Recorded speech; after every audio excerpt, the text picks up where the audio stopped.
ಈ ತರ ಪ್ರಶ್ನೆ ನಮ್ಮಂತ ಕೇಳ್ಬಿಟ್ರೆ ಎಲ್ಲಿಗೆ ಹೋಗೋಣ. ಬಟ್ ಆ ಪಾತ್ರಗಳು ತಿರುಗಿ ನಿಂತ್ರೆ ಆಡಿಯನ್ಸ್ಗೆ ಈಗ ನೋಡಿದ್ರ it's a one take song. Telegram ನಲ್ಲಿ ಬರೋ OTT ಅಲ್ಲ.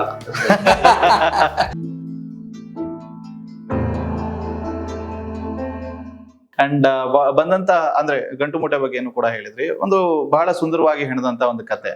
ಸೊ ಹಾಗೇನೆ ಇನ್ನೊಂದು ಮಾತಾಡ್ಬೇಕು, ಗಿನ್ನಿಸ್ ವರ್ಲ್ಡ್ ರೆಕಾರ್ಡ್ಸ್ ಬಗ್ಗೆ. ಸೊ ಗಿನ್ನಿಸ್ ವರ್ಲ್ಡ್ ರೆಕಾರ್ಡ್ ಹೊತ್ತಿರುವಂತ ನಿರ್ದೇಶಕ ಅಂತಾನೆ ಹೇಳ್ಬೋದು, ಬಟ್ ಅದು ಅದ್ರ ಬಗ್ಗೆ ಒಂದ್ ಸ್ವಲ್ಪ ಡೀಟೇಲಿಂಗ್ ಆಗಿ ಹೇಳ್ಬೇಕು ಅಂತ ಹೇಳಿದ್ರೆ. ಆಗಿದ್ದು 2017ರಲ್ಲಿ ಒಂದು ಪ್ರಾವಿಡೆಂಟ್ ಹೌಸಿಂಗ್ ಅವರು ಮಾಡಿದ್ದು ಗಿನ್ನಿಸ್ ರೆಕಾರ್ಡ್ ನಲ್ಲಿ ನಾನು ಭಾಗಿಯಾಗಿದ್ದೆ, ಡಾಕ್ಯುಮೆಂಟೇಶನ್ ಟೀಮ್ ನಲ್ಲಿ. ಸೊ ಅವ್ರ ರೆಕಾರ್ಡ್ ಅವ್ರದ್ದು, ಬಟ್ ಆ ಟೀಮ್ ನಲ್ಲಿ ನಾನು ಇದ್ದೆ ಅನ್ನೋ ಕಾರಣಕ್ಕೆ ತುಂಬಾ ಜನರಸ್ ಆಗಿ ಅವರು ನನ್ನ ಸ್ಟುಡಿಯೋ ಹೆಸರಲ್ಲಿ ಕೂಡ ಒಂದು ಸರ್ಟಿಫಿಕೇಟ್ ಮಾಡಿಸ್ಕೊಟ್ರು. CBS ಈವೆಂಟ್ಸ್ ಅಂತ ನನ್ನ ಸ್ನೇಹಿತನ ಕಂಪನಿ ಅದನ್ನ ಆರ್ಗನೈಸ್ ಮಾಡಿದ್ರು ಈವೆಂಟ್ ನ. ಅವರು ನನಗೆ ಈ ಸಿನಿಮಾನ ತುಂಬಾ ಹೆಲ್ಪ್ ಮಾಡಿದ್ದಾರೆ. ಅವ್ರ ಆಫೀಸ್ ನ ಲೊಕೇಶನ್ ಕೂಡ ಯೂಸ್ ಮಾಡಿದ್ದೀನಿ, CBS ಈವೆಂಟ್ಸ್. ಸೊ ಸಂಕ್ಷಿಪ್ತವಾಗಿ ಹೇಳ್ಬೇಕಂದ್ರೆ ಅದು ರೆಕಾರ್ಡ್ ಹೋಲ್ಡರ್ ನಾನಲ್ಲ, ಬಟ್ ರೆಕಾರ್ಡ್ ಅಲ್ಲಿ ನೀವು ಕೂಡ ಭಾಗಿಯಾಗಿದ್ದೆ. ಅದರಿಂದಾಗಿ ನನಗೆ ಇದೊಂದು ಸುಂದರವಾದ ಸರ್ಟಿಫಿಕೇಟ್ ಇಲ್ಲಿ ಆಫೀಸ್ ಅಲ್ಲಿ ಇಟ್ಕೊಳ್ಳೋಕೆ ವೆರಿ ನೈಸ್. ಅಂಡ್ ಯಾವ್ದಾದ್ರು ಒಬ್ಬ ನಟನಿಗೆ ಒಂದು ಪಾತ್ರ ಅಂತ ಕೇಳಿ ಬರುತ್ತೆ, ಆ ಪಾತ್ರ ಬಹಳಷ್ಟು ಕಾಡಿರುತ್ತೆ, ಈ ಪಾತ್ರನ ನಾನ್ ಮಾಡಿದ್ರೆ ಚೆನ್ನಾಗಿರ್ತಾ ಇತ್ತು ಅಂತ ಹೇಳಿ ಆ ತರದ ಯಾವ್ದಾದ್ರು ಒಂದು ಪಾತ್ರಗಳು ನಿಮ್ಗೆ ಕಾಡಿದ್ಯಾ? ಬಹಳ ಈ ತರ ಪ್ರಶ್ನೆ ನಮ್ಮಂತ ಕೇಳ್ಬಿಟ್ರೆ ಎಲ್ಲಿಗೆ ಹೋಗೋಣ. ಎಲ್ಲಾ ಪಾತ್ರನೂ ಬೇಕು ಅನ್ಸುತ್ತೆ.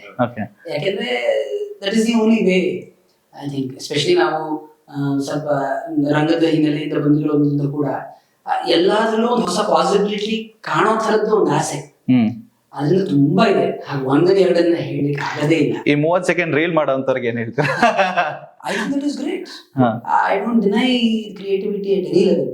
ನನಗೆ ಅನ್ಸುತ್ತೆ ಪ್ರತಿಯೊಬ್ಬನಲ್ಲೂ ಒಬ್ಬ ನಟ ಇದ್ದಾನೆ, ಅಥವಾ ಪ್ರತಿಯೊಬ್ಬನಲ್ಲೂ ಒಬ್ಬ ಕಲಾವಿದ ಇದ್ದಾನೆ, ಕಥೆಗಾರ ಇದ್ದಾನೆ.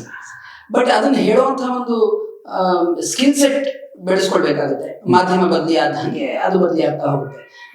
ನಾವೇ ನೋಡ್ದಂಗೆ ಶಾರ್ಟ್ ಫಿಲ್ಮ್ಸ್ ನಾವು ಮಾಡ್ಕೊಂಡು ಬಂದು ಇವಾಗ ಒಂದು ಫೀಚರ್ ಫಿಲ್ಮ್ ಮಾಡಿ ನಿಂತಿದೀವಿ. ಹಾಗಾಗಿರೋದ್ರಿಂದ ನಾನು ಯಾವ್ದನ್ನು ಅಲ್ಲಗಳಿಕೆ I don't think it is right. So ನೀನಾದ್ರೂ ಅಲ್ಲಿ ಅದನ್ನ ಅಚ್ಚುಕಟ್ಟಾಗಿ ಮಾಡಿದಾಗ ನಾವು ಕೂತ್ ನೋಡಿರ್ತೀವಿ, ನಾವು ನಕ್ಕಿರ್ತೀವಿ. ಸೊ 15 ಜನ ತಪ್ಪು ಮಾಡಿ ಫೇಲ್ ಆದಾಗ ಅವ್ರನ್ನ ನೋಡಿ ನಕ್ಕಿರ್ತೀವೋ ಏನೋ, ಬಟ್ 16 ಕರೆಕ್ಟ್ ಆಗಿ ಮಾಡಿದಾಗ ಅದನ್ನ ಎಂಜಾಯ್ ಮಾಡಿರ್ತೀವಲ್ಲ. ಸೊ ಐ ಥಿಂಕ್ ಆ ಸ್ಕೋಪ್ ಉಳಿಬೇಕು ಆರ್ಟ್ ಅಲ್ಲಿ. ಯಾವಾಗಲೂ ಫೇಲ್ಯೂರ್ ಒಂದು ಚಾನ್ಸ್ ಇರ್ಬೇಕು, ಪರವಾಗಿಲ್ಲ. ಅಂಡ್ ಪಾತ್ರದಲ್ಲಿ ನೀವು ಅಂದ್ರೆ ಒಂದು ಮೂವಿನಲ್ಲಿ ಇಟ್ಕೊಂಡಾಗ ಒಬ್ಬ ನಟನನ್ನ ಹೀರೋ ಅಂತ ಹೇಳಿ ತೋರಿಸ್ತೀರಾ, ಅಥವಾ ಕಥೆನ ಹೀರೋ ಅಂತ ಹೇಳಿ ತೋರಿಸ್ತೀರಾ? ಬರಕಾಲದಾಗ ಏನು ಉತ್ತರ ಕೊಡಕ್ ಸಾಧ್ಯ? ಕಥೆನೇ ಹೀರೋ. ನಾನ್ ಮುಂಚೆನೆ ಇವಾಗ ಉತ್ತರ ಕೊಟ್ಟಂಗೆ ಇದ್ರಲ್ಲಿ ಯಾರನ್ನೇ ಆಗ್ಲಿ ಹೀರೋ ಹೀರೋಯಿನ್ ಅಥವಾ ಈ ಕ್ಯಾರೆಕ್ಟರ್ ಇವ್ರು ಅಂತ ಇಟ್ಕೊಂಡು ಬರ್ದದ್ದು ಅಲ್ಲ. ಸೊ ಕಥೆ ಚೆನ್ನಾಗಿದ್ರೆ ಇವರು ಒಂದಷ್ಟು ಜನ ನನ್ನ ಜೊತೆ ಕೈ ಸೇರ್ಬೋದು ಅನ್ನೋ ಒಂದು ಏನಂತಾರೆ ಲಿಟ್ಮಸ್ ಟೆಸ್ಟ್ ನನ್ ಮುಂದೆ ಇತ್ತು. ಕಥೆ ಚೆನ್ನಾಗಿ ಬಂದಿಲ್ಲ ಅಂದ್ರೆ ಯಾರೋ ಜೊತೆ ಸೇರೋದಿಲ್ಲ. ಸೊ ಕಥೆಗೆ ಅಷ್ಟು ಪ್ರಾಧಾನ್ಯ ಕೊಟ್ಟೇನೆ ಬರಿಬೇಕಾಗಿತ್ತು. ಬೇರೆ ಯಾವ ರೀತಿನೂ ಬರೆಯೋದು ತಪ್ಪು ಕೂಡ ಆಗತ್ತೆ. ಯಾರನ್ನೇ ಇಟ್ಕೊಂಡ್ ಮಾಡಿದ್ರು ಅದೊಂದು ರೆಸ್ಪಾನ್ಸಿಬಿಲಿಟಿ ಅಲ್ವಾ. ಇವಾಗ ಯಾರೋ ದೊಡ್ಡ ಸ್ಟಾರ್ ಅವ್ರನ್ನ ಕರ್ಕೊಂಡ್ ಬಂದು ಒಂದ್ ಸಿನಿಮಾ ನಾನ್ ಮಾಡ್ತೀನಿ ಅಂತ ಅನ್ಕೊಳ್ಳೋಣ, ಅವ್ರದ್ದು ರೆಪ್ಯುಟೇಷನ್ ನಾ ಮಾಡೋ ಕಥೆ ಮೇಲೆ ಯಾವ್ದೋ ಒಂದು ಲೆವೆಲ್ ಅಲ್ಲಿ ನಿಂತಿರುತ್ತೆ ಅಲ್ವಾ. ಸೊ ಅದ್ರ ರೆಸ್ಪಾನ್ಸಿಬಿಲಿಟಿ ನಾವು ತಗೊಳ್ಳೇಬೇಕು, ಕಥೆಗೆ ಇಂಪಾರ್ಟೆನ್ಸ್ ಕೊಡ್ಲೇಬೇಕು. That is the most important. ಇಲ್ಲಿ ಒಂದು ಪಾಯಿಂಟ್ ಹೇಳಲೇಬೇಕು ನಾನು. ಸೂರ್ಯ ವಸಿಷ್ಠ ಅವರು ಕ್ಯಾಮ್ರಾ ಹಿಂದೆ ಡೈರೆಕ್ಷನ್ ಮಾಡೋದ್ರ ಜೊತೆಗೆ ಒಂದು ಸೊಗಸ ಪಾತ್ರ ಮಾಡಿದ್ದಾರೆ ಅಮ್ಮಾಯಿ ಅನ್ನೋದನ್ನ ಈ ಫಿಲ್ಮ್ ಅಲ್ಲಿ, ವಿಚ್ ಇಸ್ ವೆರಿ ಇಂಟ್ರೆಸ್ಟಿಂಗ್. ಯಾಕಂದ್ರೆ ಒಂದು ಟೋಪಿ ಹಾಕೊಂಡೆ ನಮಗೆ ಭಾರತ ಆಡ್ಕೊಳಕ್ ಆಗಲ್ಲ ಅನ್ಸುತ್ತೆ. 2 ಟೋಪಿ ಹಾಕೊಂಡ್ ಮನುಷ್ಯ he's able to command that kind of performance and that is amazing. And ನಿಮಗೆ ಸುದ್ದಿಯಿಂದ ಸಾರಾಂಶದವರೆಗೂ ನೋಡ್ಬೇಕು ಅಂತ ಹೇಳಿದ್ರೆ ಆ ಜರ್ನಿ ಹೇಗಿದೆ? ಮತ್ತೆ ನನ್ನದೇ ಆದಂತ ಒಂದು ಡ್ರೀಮ್ ಕ್ಯಾರೆಕ್ಟರ್ ನನ್ನನ್ನು ಪ್ಲೇ ಮಾಡ್ಬೇಕು ಅಂತ ಹೇಳಿ ಬಹಳಷ್ಟು ನಟರಿಗೆ ಆಸೆ ಇರುತ್ತೆ, ಒಬ್ಬ ಹೀರೋ ಆಗಿ ಅಥವಾ ಒಂದು ಪಾತ್ರಧಾರಿಯಾಗಿ. ಸೊ ಯಾವ್ದಾದ್ರು ಆ ತರದ ಒಂದು ಕ್ಯಾರೆಕ್ಟರ್ ಇದೆಯಾ ನಿಮ್ಗೆ ಡ್ರೀಮ್ ರೋಲ್ ಅಂತ ಹೇಳಿ ಬರೋದಾದ್ರೆ? 100% ಇದೆ. ಶುದ್ಧಿ ಮೊದಲನೇ ಸಿನಿಮಾ, ಈಗ ಸಾರಾಂಶ ಬರ್ತಿದೆ, ಇನ್ನು 2 ಸಿನಿಮಾಗಳು ಈ ವರ್ಷದಲ್ಲಿ ರಿಲೀಸ್ಗೂ ಇದೆ. ಐ ಥಿಂಕ್ ಪ್ರತಿ ಹಂತದಲ್ಲೂ ನಾನು ಏನು ಹೊಸದನ್ನು ಕಲಿಬಲ್ಲೆ ಅನ್ನೋ ಒಂದು ಹಸುವಿನಲ್ಲಿ ಇನ್ನೂ ಇದೆ. ಶುದ್ಧಿನಲ್ಲಿ ಹೆಂಗಿತ್ತೋ ಇವತ್ತಿಗೂ ಹಂಗೆ ಇದೆ. ಬಟ್ ಅದಕ್ಕೆ ಈಗ ಸೂರ್ಯನಂತ ಡೈರೆಕ್ಟರ್ ಸಿಕ್ಕಿದ್ರೆ ಮೇ ಬಿ ಅ ಚಾನ್ಸ್. ಸೂರ್ಯ ಬಂದ್ರೆ ಬೆಳಕು ಹಾಗೆ. So I am hoping that ನಾವು ಏನೇನ್ ಪ್ರಾಜೆಕ್ಟ್ ಮಾಡ್ತೀನೋ ಎಲ್ಲಾದ್ರಲ್ಲೂ ನಾನು ಏನ್ ಹೇಳಲಿಕ್ಕೆ ಪ್ರಯತ್ನ ಮಾಡ್ತಿದ್ದೀನಿ ಅದು ಜನರನ್ನು ಮುಟ್ಟೋದಕ್ಕೆ ಒಂದು ಅವಕಾಶ. ಸೊ ಆ ಅವಕಾಶ ಸಿಗ್ತಾ ಹೋದ್ರೆ I be very grateful. And ನಾನೇ ಬರಹಕ್ಕೆ ರಿಟರ್ನ್ ಮೈ ಓನ್ ಸ್ಕ್ರಿಪ್ಟ್ಸ್, ನಾನೇ ಬರವಣಿಗೆ ಮಾಡಿಟ್ಟಿದ್ದೀನಿ. ಸೊ ಇವ್ರಿಗೆ Surya is one of the few people I come back and I talk to him. ಅವ್ರಿಗೆ ಹೇಳ್ತೀನಿ ನನ್ನ ಐಡಿಯಾಸ್ ಇದ್ದಿದೆ ಸ್ವಾಮಿ, ನೀವೇನ್ ಅನ್ಸುತ್ತೆ ಅಂತ. So talk to each other about these things as well. So ಅದು ಸದ್ಯದಲ್ಲೇ ಸ್ವಲ್ಪ ಅನೌನ್ಸ್ಮೆಂಟ್ಸ್ ಮಾಡೋ ಆಸೆ ಇದೆ. Okay, S. ಅಂಡ್ ಇಲ್ಲಿ ನಾವು ನೋಡ್ತಾ ಇರೋ ಹಾಗೆ ರೂಪಾರಾವ್ ಅವರು ಆಕ್ಚುಲಿ ಕಥೆಯನ್ನ, ಗಂಟು ಮೂಟೆ ಅನ್ನೋ ಕತೆ ಏನ್ ಕಟ್ಟಿದ್ರು, ಸೊ ಮ್ಯಾಕ್ಸಿಮಮ್ ಮೂವೀಸ್ಗಳು ನಾವು ಹೇಳ್ತೀವಿ ಅಂತ ಹೇಳಿದ್ರೆ ಅದು ಅವಾರ್ಡ್ ವಿನ್ನಿಂಗ್ ಕಥೆನೇ ಆಗಿರುತ್ತೆ. ಅಂಡ್ ಅದರಲ್ಲಿ ನಿಶ್ಚಿತ್ ಅವರನ್ನು ಕೂಡ ಬಹಳಷ್ಟು ಅದ್ಭುತವಾಗಿ ಆಕ್ಟ್ ಮಾಡಿದ್ದಾರೆ. ಅಂಡ್ ಆ ಒಂದು ಹುಡುಗಿಯ ಕ್ಯಾರೆಕ್ಟರ್ಸ್ ಕೂಡ ಅದ್ಭುತವಾಗಿ ಪೋರ್ಟ್ರೇ ಮಾಡಿದ್ದಾರೆ. ಲಾಸ್ಟ್ಗೆ ಎಲ್ಲೋ ಒಂದ್ ಕಡೆ ಸ್ಕೂಲ್ ಡೇಸ್ ಇಂದ ಸ್ಟಾರ್ಟ್ ಆದಂತ ಒಂದು ಲವ್ ಸ್ಟೋರಿ ಎಲ್ಲಿಗೆ ಹೋಗಿ ನಿಲ್ಲುತ್ತೆ ಅಂಡ್ ಆ ಒಂದು ಪ್ರೀತಿಯಿಂದ ಏನೇನೆಲ್ಲ ಆಗತ್ತೆ ಅನ್ನೋದನ್ನು ಕೂಡ ಅದ್ಭುತವಾಗಿ ಕಥೆಯನ್ನ ಹೆಣ್ತಿದ್ದಾರೆ. ಅಂಡ್ ಅದ್ರ ಜೊತೆಗೆ ಈಗ ಮತ್ತೊಂದು ಮೂವಿನೂ ಕೂಡ ರೆಡಿ ಆಗ್ತದೆ. ಎಸ್, ಫಿಮೇಲ್ ಡೈರೆಕ್ಟರ್ಸ್ ನಮ್ಮ ಇಂಡಸ್ಟ್ರಿಗೆ ಎಷ್ಟು ಮುಖ್ಯ? ಇವೆಂಚುಲಿ ಫಿಮೇಲ್ ಡೈರೆಕ್ಟರ್ಸ್ ಅಂತ ಕರೀದಲೆ ಅವರು ನಿರ್ದೇಶಕರು ಅನ್ನೋ ಲೆವೆಲ್ಗೆ ಬೆಳೆಯೋವರೆಗೂ ಫಿಮೇಲ್ ಡೈರೆಕ್ಟರ್ಸ್ ನಮಗೆ ಬಹಳ ಅಗತ್ಯ. ಯಾಕೆಂದ್ರೆ ತಮಿಳ್ ಇಂಡಸ್ಟ್ರಿನಲ್ಲಿ ಸೂರ್ಯ ಅವರ ಮೂವಿಗೆ ಸುಧಾ ಕುರಂಗ್ ಅವರು ಡೈರೆಕ್ಟ್ ಮಾಡಿದ್ದು ಆ movie. It was a blockbuster hit. So ಅವರೇನೆ ಅಕ್ಷಯ್ ಕುಮಾರ್ಗೂ ಕೂಡ ಡೈರೆಕ್ಟ್ ಮಾಡ್ತಾರೆ ಬಾಲಿವುಡ್ ಅಲ್ಲಿ.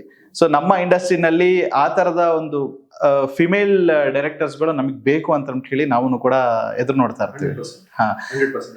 ಅದೇ ಅವರು ಇವಾಗ ಫಿಮೇಲ್, ಅದೇ ನಾ ಹೇಳ್ದಂಗೆ ಅವ್ರನ್ನ ನಾವು ಸ್ಪಾಟ್ಲೈಟ್ ಹಾಕಿ ಇವರು ಫಿಮೇಲ್ ಡೈರೆಕ್ಟರ್ ಅಂತ ಹೇಳೋ ನೆಸೆಸಿಟಿ ಹೋಗ್ಬೇಕು. ಅಲ್ಲಿವರೆಗೂ ಫಿಮೇಲ್ ಡೈರೆಕ್ಟರ್ಸ್ ನಮಗ್ ಬೇಕು. ಓಕೆ, ಇವೆಂಚುಲಿ ನಿಮ್ಮ ತರ ಇಲ್ಲ. ಇವಾಗ ನನ್ನ ಕರಿಯರ್ ಅಲ್ಲಿ ನನಗೆ ಸುಮಾರು ಜನ ಆ ತರ ಫಿಮೇಲ್ ಡೈರೆಕ್ಟರ್ಸ್ ಜೊತೆ ಕೆಲಸ ಮಾಡಕ್ ನಂಗೆ ಆಪರ್ಚುನಿಟಿ ಸಿಕ್ಕಿದೆ. ಅಂಡ್ ಅವ್ರ ಕಥೆ ನೋಡೋ ರೀತಿ ಬೇರೆ, ಅವರು ತರೋ ಸೆನ್ಸಿಟಿವಿಟಿ ಬೇರೆ, ಅವ್ರು ಕೊಡೋ ಪರ್ಸ್ಪೆಕ್ಟಿವ್ಸ್ ಬೇರೆ. ಅದೆಲ್ಲ ನೋಡಿ ನಾನು ಸುಮಾರು ಬೆಳೆದಿದ್ದೀನಿ ಅಂತ ಅನ್ಕೋತೀನಿ as an individual, as a human being. And ನಮ್ ಸೆಟ್ ಅಲ್ಲೂ ಕೂಡ ಪ್ರಯತ್ನ ಇತ್ತು, ಅದೊಂದು ಬ್ಯಾಲೆನ್ಸ್ ಸೆಟ್ ಆಗಿರ್ಬೇಕು, ಪುರುಷ ಪ್ರಧಾನ ಸೆಟ್ ಇರಬಾರ್ದು.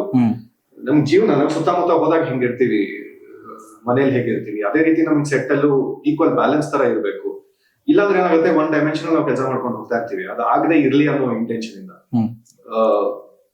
ಕಾರಣವಶಾತ್ it ends up that number of women will be lesser only compared to men, but it is much better now. Yes. And it is changing. And adu now your female director anta kariyo necessity ಹೋಗೋವರೆಗೂ ಒಂದ್ ಮಟ್ಟಕ್ಕೆ ಅದು ನಾವು ಅದಕ್ಕೆ priority ಕೊಟ್ಟು ಬೆಳೆಸೋದು ಕೂಡ ಬಹಳ ಅಗತ್ಯ ಆಗುತ್ತೆ. ಸೊ ದಟ್ ಇವೆಂಚುಲಿ ನಾವೆಲ್ಲ ಬರೀ ಡೈರೆಕ್ಟರ್ಸ್. ಎಸ್.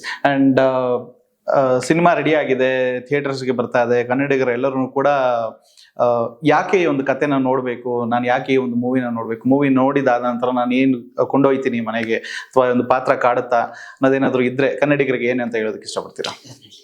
ಎಲ್ರಿಗೂ ನಮಸ್ಕಾರ. ಫೆಬ್ರವರಿ 15ನೇ ತಾರೀಕು ನಾವೆಲ್ಲರೂ ನಿಮ್ಮ ಹತ್ತಿರದ ಚಿತ್ರಮಂದಿರಗಳಿಗೆ ಬರೋದಿದ್ದೀವಿ. ಬುಕ್ ಮೈ ಶೋನಲ್ಲಿ ಇಂಟ್ರೆಸ್ಟೆಡ್ ಅನ್ನೋ ಒಂದು ಬಟನ್ ಇರುತ್ತೆ, ಹೋಗೋದನ್ನ ಮತ್ಕೊಡಿಪ್ಪ.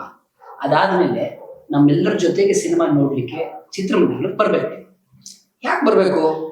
ಸೂರ್ಯ ಅವ್ರು ಆಗ್ಲೇ ಹೇಳ್ದಂಗೆ ನಾವೆಲ್ಲರೂ ಕಥೆಗಾರರೇ. ನಮ್ಮೆಲ್ಲರಲ್ಲೂ ಒಂದು ಕಥೆ ಇದೆ, ಅದನ್ನ ಬಣ್ಣಿಸ್ತಾ ನಾವು ಜೀವನ ಸಾಗಿಸ್ತಾ ಇರ್ತೀವಿ. ಈ ತರ ಕಥೆಗಳಲ್ಲಿ ಎಲ್ಲೋ ಒಂದ್ ಕಡೆ ತೊಡಕು ಬರುತ್ತೆ, ಪ್ರಶ್ನೆಗಳು ಮೂಡುತ್ತೆ. ಆ ಪ್ರಶ್ನೆಗಳಿಗೆ ಉತ್ತರನ ಹುಡುಕ್ತಾ ಇರ್ತೀವಿ. ಕೆಲವು ಸರಿ ಉತ್ತರ ಗೊತ್ತಿರುತ್ತೆ, ಹೇಳ್ಕೊಡಕ್ ಆಗ್ತಿರಲ್ಲ. ಕೆಲವು ಸರಿ ಉತ್ತರ ಗೊತ್ತೇ ಇರೋದಿಲ್ಲ. ಈ ಎರಡೂ ಅಂಶಗಳು ಸಾರಾಂಶದಲ್ಲಿ ನಿಮ್ಗೆ ಸಿಗುತ್ತೆ. ಅದರಿಂದ ಸಿನಿಮಾ ನೋಡಿ ನಕ್ಕೊಂದು ಗ್ಯಾರಂಟಿ. ನಲಿಯೋದು ನೋಡೋಣ, ಹಾಡು ಕೇಳಿದ್ರೆ ನಿಮ್ಗೆ ಗೊತ್ತಾಗುತ್ತೆ. ಕ್ಲಾಪ್ ಬೋರ್ಡ್ ಪ್ರೊಡಕ್ಷನ್ಸ್ ಅಂತ ನಮ್ಮ 2 ಹಾಡುಗಳು ರಿಲೀಸ್ ಆಗಿದೆ, ದಯವಿಟ್ಟು ಹೋಗಿ ಕೇಳಿ. ಹಾಗಾಗಿ ನಾವೆಲ್ಲರೂ ನಿಮ್ಗೋಸ್ಕರ ಥಿಯೇಟರ್ ಮುಂದೆ ಕಾಯ್ತಾ ಇರ್ತೀವಿ. ಸಾರಾಂಶನ ಬಂದು ನೋಡಿ ನಿಮ್ಮ ಅನಿಸಿಕೆ ಏನು ಅಂತ ನಮ್ಗೆಲ್ಲರಿಗೂ ತಿಳಿಸಿ. ನಮಸ್ಕಾರ.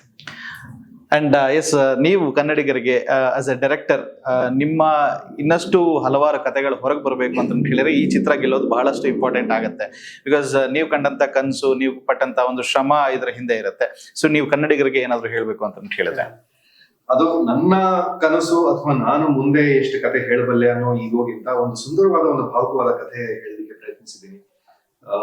ಯಾರೇ ನಿಮ್ಮ ಜೀವನದಲ್ಲಿ ಪ್ರೀತಿ ಪಾತ್ರರಾಗಿದ್ರು, ಅದು ಅಪ್ಪ ಇರ್ಬೋದು, ಅಮ್ಮ ಇರ್ಬೋದು, ನಿಮ್ಮ ಸ್ನೇಹಿತರು ಇರ್ಬೋದು, ನಿಮ್ಮ ಸ್ಪೌಸ್ ಇರ್ಬೋದು, ಯಾರೇ ಒಬ್ಬರನ್ನ ನೀವು ಜೀವನದಲ್ಲಿ ಮನಸ್ಸಿಗೆ ಹತ್ರ ಇಟ್ಕೊಂಡು ಪ್ರೀತಿಸಿದ್ರೆ ಅವ್ರ ಬಗ್ಗೆ ನಿಮಗೆ ಒಂದ್ ಮಟ್ಟಕ್ಕೆ ನೆನಪು ಕಾಡುವಂತಹ ಕಥೆ ಇದು. ಇದುವರೆಗೂ ಸಿನಿಮಾನ ನಾನು ಯಾರ್ಯಾರಿಗೆ ತೋರಿಸಿದೀನಿ, ಸಿನಿಮಾ ಸಂಬಂಧಪಟ್ಟ ಕೆಲಸ ಮಾಡಿದ್ರು, ಕಥೆ ಕತೆ ಗೊತ್ತಿಲ್ಲದೆ ಇರುವಂತ ಜನಗಳು ಸಿನಿಮಾ ನೋಡಿ ಒಂದ್ 3-4 ದಿವಸ ಆದ್ಮೇಲೆ ಕೂಡ ನನಗೆ ಫೋನ್ ಮಾಡಿ ಈಗ ಕಾಡ್ತಾ ಇದೆ, ಬಿಟ್ಟು ಹೋಗ್ತಾ ಇಲ್ಲ, ಬಹಳ ಎಮೋಷನಲ್ ಆಗಿದೆ, ಎಲ್ಲೋ ಒಂದ್ ಕಡೆ ಸ್ಮೈಲ್ ಮಾಡ್ತೀನಿ, ಎಲ್ಲೋ ಒಂದ್ ಕಡೆ ಎಮೋಷನಲ್ ಆಗ್ತೀನಿ ಅಂತ ತಿಳಿಸಿರೋ ಸಂಗತಿಗಳಿವೆ. ಆ ಧೈರ್ಯದ ಮೇಲೆ ಅದೇ ಖುಷಿನ ನಿಮ್ ಜೊತೆ ಹಂಚ್ಕೊಳ್ಳೋಕೋಸ್ಕರ 15 ಫೆಬ್ರವರಿ 2024 ಚಿತ್ರಮಂದಿರಗಳಲ್ಲಿ ನಾವು ಬರ್ತಾ ಇದೀವಿ. ಬನ್ನಿ, ಒಟ್ಟಿಗೆ ನಗೋಣ, ನಲಿಯೋಣ, ಎಂಜಾಯ್ ಮಾಡೋಣ ಸಿನಿಮಾನ. Thank you. ಒಳ್ಳೆ ಕಥೆಗಳು ಗೆಲ್ಬೇಕು ಅಂಡ್ ಕನ್ನಡಿಗರಿಗೆ ಇನ್ನಷ್ಟು ಹುರುಪು ಬರ್ಬೇಕು, ಇನ್ನಷ್ಟು ಉತ್ಸಾಹ ಬರ್ಬೇಕು ಅಂತ ಹೇಳಿದ್ರೆ ಎಲ್ರು ಕೂಡ ಚಿತ್ರಮಂದಿರಕ್ಕೆ ಬಂದ್ಬಿಟ್ಟು ಚಿತ್ರವನ್ನ ನೋಡಿ ನಿಮ್ಮ ಒಂದು ಪ್ರೋತ್ಸಾಹನೇ ನಮ್ಮೆಲ್ಲರಿಗೂ ಉತ್ಸಾಹ ಆಗಿರುತ್ತೆ. ಅಂಡ್ ಪ್ರತಿಯೊಬ್ರು ಕೂಡ ಸಿನಿಮಾ ಹಾಲ್ ಬಂದ್ಬಿಟ್ಟು ಅದು ಹೌಸ್ಫುಲ್ ಅಂತ ನೋಡಿದಾಗ ಬೋರ್ಡ್ ನೋಡೋದಕ್ಕೇನೆ ಎಷ್ಟೊಂದು ಜನ ಕಾಯ್ತಾ ಇರ್ತಾರೆ. ಸೊ ಕಲಾವಿದರ ಒಂದು ಆಸೆನೂ ಕೂಡ ಅದೇ ಆಗಿರುತ್ತೆ. ಹಾಗಾಗಿ ಪ್ರತಿಯೊಬ್ಬರನ್ನು ಕೂಡ ಬಂದು ಹರಸಿ ಹಾರೈಸಿ ಅಂಡ್ ಕನ್ನಡ ಚಿತ್ರಗಳನ್ನ ಥಿಯೇಟರ್ನಲ್ಲೇ ನೋಡಿ ಅಂತ ಹೇಳಿ ಕೇಳ್ಕೊಂತೀನಿ. OTT ನೆಲ್ಲ ಒಂದ್ ಸ್ವಲ್ಪ ಸೈಡಿಗೆ ಹಾಕಿ. ಇದಾಗಿತ್ತು ಇವತ್ತಿನ ಈ ಕಥೆಯ ಒಂದು ಸಾರಾಂಶ.